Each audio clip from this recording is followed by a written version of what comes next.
it's Christina from Redefine Creative, and I am back playing with the Stretch the Sketch series today. And I decided to take this 12 by 12 sketch and turn it into an 8.5 by 11 layout. So I am working with the Fancy Pants Poolside Collection, and I've pulled out a piece of red vellum as well. And so in this particular sketch, there's kind of a diamond pattern, and it's meant for 12 by 12. So mine is definitely going to be scaled down. So you would have to do these same sorts of adjustments if you were going to take this sketch and apply it to a traveler's notebook. Now, if you were going to make this into a double page instead, so you wanted to make a 2-page spread, you're going to kind of extend everything out. So basically there's going to be this diagonal on the top part of the layout as well as on the bottom part of the layout. And basically I wanted to create 4 different sections. So I'm using 4 different pattern papers, and I want to have a little bit of a gap in between them. So I kind of want it to look like a grid. And then I'm planning that my photo is going to go offset a little bit to the left. And so I've arranged my 4 papers, and then off screen I went ahead and did some red stitching, just a straight stitch, around all 4 of those edges. And so that's a really great way to take this kind of subtle background, because the background is all like navy blues and pale blue. And now I'm adding that pop of color with the red. And so then I'm going to go ahead and take my photo and mount it on this red vellum. And the reason I'm using that is because I still get that bold pop of red color, but it allows my patterns to show through a little bit from behind. And so at this point, I'm going to start working on embellishing. Excuse me, guys. I'm so sorry. I still have a cough. I'm going to work on embellishing, and I'm looking at my layout, and I know at this point that my layout is upside down. But that's okay, because I am going to fix it, I promise. So my little people there in the bottom part are upside down. So I am going to fix them. I promise. It's coming.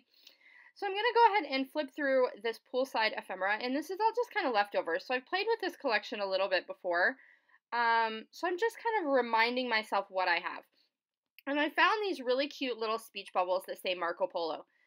And so I'm going to use those on my layout, and I have 2 sets of them in kind of different colors. So I know I want to use those. And I'm looking to see if there's any phrases that I want to use, because in the sketch, underneath the photo on that like left-hand side, there's a whole bunch of little phrases. So there, I'm going to fix my layout. See, I told you guys it was coming. All right, so I'm thinking I'm going to put those speech bubbles, 2 of them right over my photo, and then 2 of them across the diagonal of my photo in the bottom right-hand side. And I know that I'm going to want some dimensional adhesive with those. And because this is an 8.5 by 11 layout, I don't have to do as much kind of decorating to it. It's a lot smaller scale. So I'm going to fuss around here for a while with my title. And I can't decide what I want it to say, but I know that I want it to be on the right side of my photo. So I'm kind of looking through for inspiration in the ephemera pack, trying to see if I can come up with something. So I'm thinking, okay, well, Poolside is the name of the collection, and that's pretty cute. So I'm going to try that. And then I decide I don't like how that is spaced all by itself. So I'm like, okay, well, what if I do Poolside Play? Or no, I started out with I think at the pool, or at Poolside, something like that. And I was like, nah, that's not really what I want. So I decided to go with Poolside Play. And so that means that I need to move my letters up. So I don't have them stuck down all the way, and I start moving them up, and I put in the word play, and so everything's going good, but then I decide I still don't like it that low on that side. So again, I'm going to go back to, hey, I need to move these around again.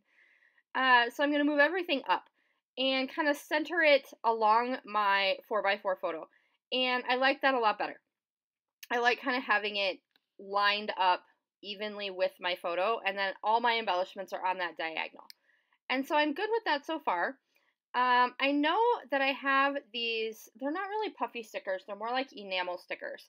And they have a bunch of little splash marks, and so I know I want to use some of those. So I'm going to go ahead and get my Marco Polos put down. And the way that I am doing that is I'm using 2 different sizes of foam, like dimensional dots. So one of them is going to have a lot of height, and one of them is going to have a little bit of height.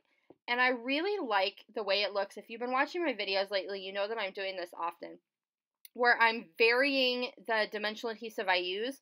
So instead of just creating flat and one dimension above, I have a few dimensions going on, and I really like how that looks. So that would be a big tip for you to try that out. Get different sizes in your dimensional adhesive so that some of them are higher and some of them are a little bit shorter, and it will give you a way to create a lot more layers. So then I'm going to grab these little splash marks, and I've added some of those to each one of my little embellishment clusters. And now all I want to do is find some little phrases because, like I said, in the sketch, there were those I think it was three little banners. And so I want to use just these little phrases. So I've got remember to play, find joy in the ordinary, and then live in the moment is the third one that I grab. So I do like to keep all of my phrases kind of in threes.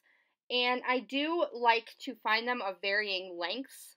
So I want it to be something that works with my photo, but I also want them to be different lengths because I don't want them to be completely lined up. So I have three that have different lengths. They go with the photo. That makes me happy.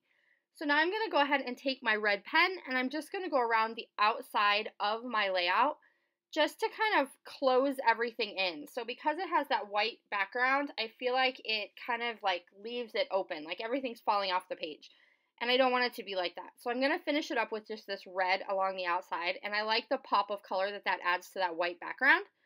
And so that's going to do it. I would love to see how you use the sketch this week. This was a little bit more challenging one, so I did have to spend some time thinking about how I could make it work and make it look really good, but I'm super happy with how it turned out. Do make sure you click down below and check out everybody else's video who's also creating with this sketch today so you can get lots of inspiration. And I'll be back to see you soon. Bye!